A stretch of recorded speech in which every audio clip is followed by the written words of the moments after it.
My idiot brother pranked my girlfriend by replacing her narcolepsy medication with a fake placebo. She fell asleep while driving, crashed, and had to be hospitalized, but my parents sided with my brother. About 2 years ago at a family gathering, my brother made an insensitive joke towards my girlfriend about her narcolepsy, and she called him out on it. He felt offended, and as revenge pranked her by replacing her narcolepsy medication with fake placebos. The very next day, my girlfriend got in her car, and due to the fake medication, fell asleep behind the wheel. Thankfully, nobody was in front of her, but she crashed into a guardrail at an estimated speed of 40 mph. She was rushed to the hospital, and that's when I got a call informing me what happened. The police said she was facing jail time for reckless driving, and I soon got the call from my brother. He said he felt guilty for what happened and would like to say sorry. I had no idea what he meant, so I questioned him, and he stammered. He eventually admitted to swapping the medication out, and I absolutely went off on him. My girlfriend was fighting for her life and facing prison, all because he felt offended after being rightfully called out. I immediately started brainstorming ways to prove my girlfriend's innocence, so I started contacting every family friend at the gathering to ask if they had seen anything. Luckily for me, someone said he saw my brother Jack messing with my girlfriend's meds, but he didn't see him actually doing anything. This was evidence that could be credible. While my girlfriend was in hospital, I took her meds and sent them to get tested, and it was proved that these meds were indeed not her narcolepsy meds. They were just sugar pills. When my girlfriend woke up, I told her everything, and to say she was traumatized was an understatement. Luckily for us, my girlfriend got out of jail time, but somehow my brother did too. After the whole legal dispute was settled, I was torn between disbelief and rage regarding what my brother did. It was one thing for him to make his usual off-color jokes, but to actually sabotage my girlfriend Jessica's medication, that was a level of hate I never would have expected from my own brother. But as much as I wanted to believe it was a sick joke or some kind of mistake, the truth was staring me in the face, and I couldn't ignore it. I remember the moment it all clicked. It was late at night, and I was sitting in the living room with Jess. She was still shaken from the accident. The bruises on her arms were fading, but her eyes still looked terrified. We were talking about how she could have fallen asleep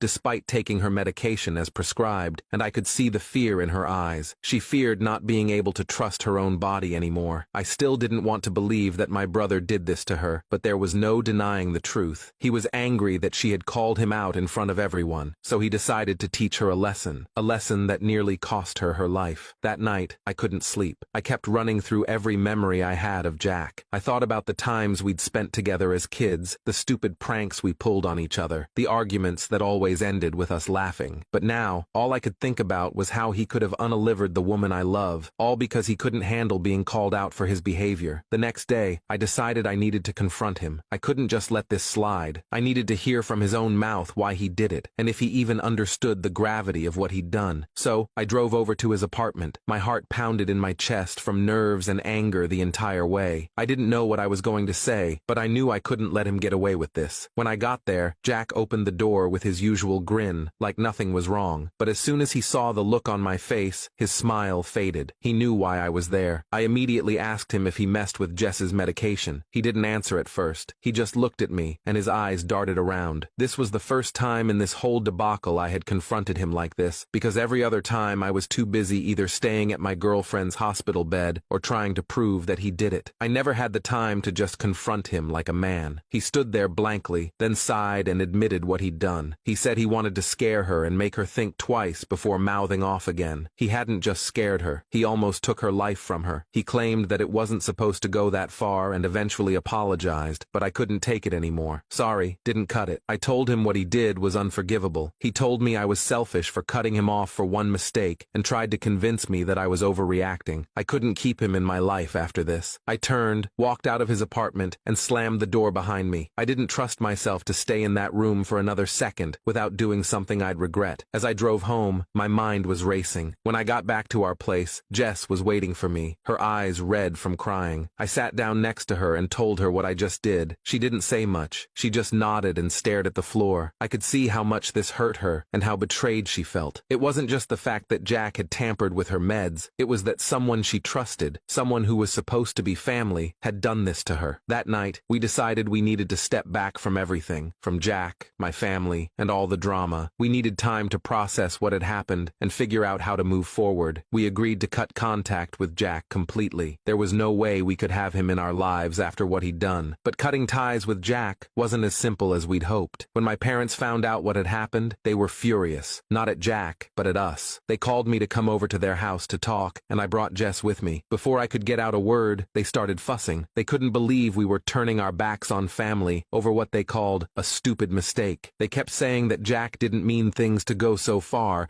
and that he was upset and made a bad decision. They even suggested that Jess was partly to blame for pushing him by calling him out at the reunion. They said that she should have handled the situation after the reunion one-on-one if it mattered so much to her. I couldn't believe what I was hearing. My parents were trying to defend Jack and make excuses for him. When I tried to explain how serious this was, how close Jess had come to dying, they just brushed it off, telling me I was overreacting. They even said that the jail time she would have faced wouldn't have been long enough for her to get a record. They demanded that I fix me and Jack's relationship and even told me to apologize to him. In the end, Jess and I decided we couldn't stay in that toxic environment any longer. We packed our bags and moved to a different city a few hours away. We were far away from the memories and the drama and wanted to build a new life together. It wasn't an easy decision, but we knew it was the right one. The first few months were tough. Jess was still dealing with the physical and emotional trauma from the accident, and I was struggling to come to terms with the fact that my own family had turned against us. We leaned on each other a lot during that time, and eventually found comfort in knowing that, no matter what, we had each other. Eventually, Jess started seeing a therapist to help her work through the trauma. It was a slow process, but I could see her getting stronger every day. She was learning to trust herself again, and I was learning too how to be there for her and support her without trying to fix everything. During those months, I didn't hear from Jack. Not a single call, text, or email. And honestly, that was fine by me. After everything that had happened, the silence was a relief. It gave me the space I needed to focus on Jess and our future without the constant reminder of my brother hanging over my head. I thought maybe Jack had finally understood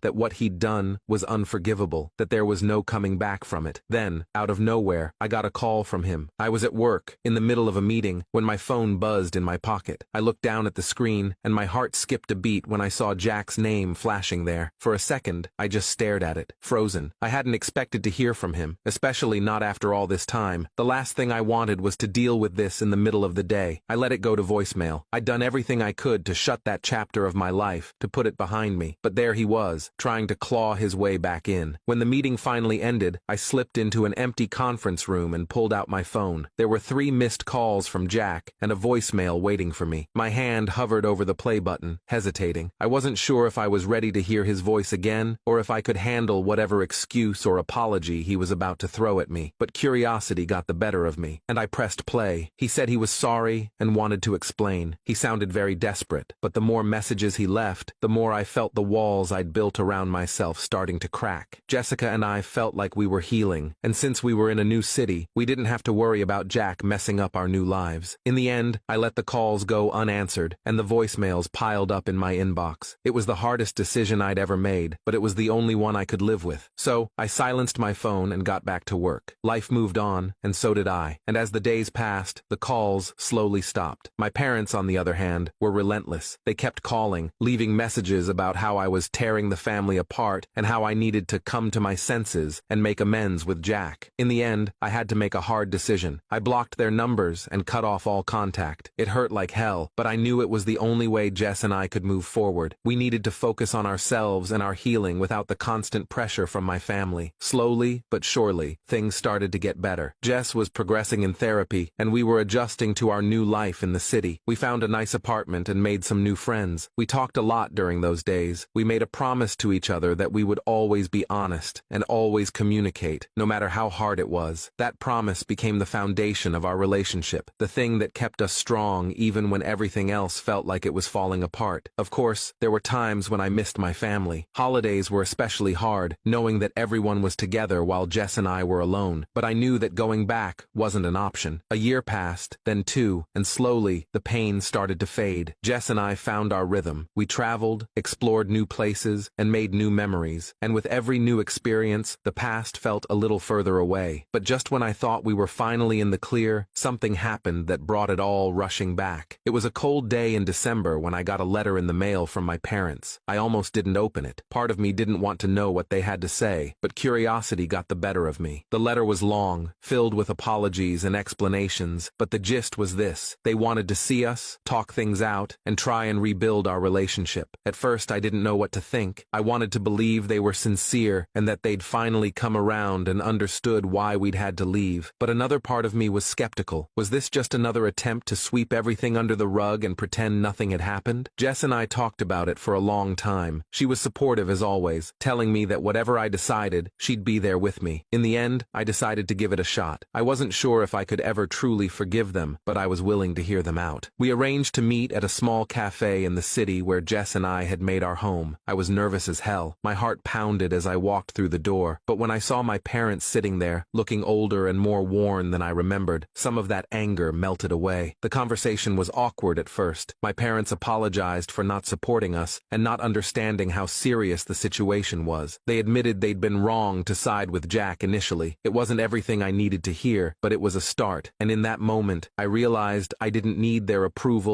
or their understanding to move forward. Jess and I had built a life together, a strong, beautiful life, and that was enough. But if my parents were willing to be a part of that life, then maybe we could find a way to move forward together. As we left the cafe that day, I felt lighter, like a weight I didn't even know I was carrying had been lifted off my shoulders. Jack never reached out again, and I'm okay with that. I didn't need another apology from him, and I didn't need him in my life.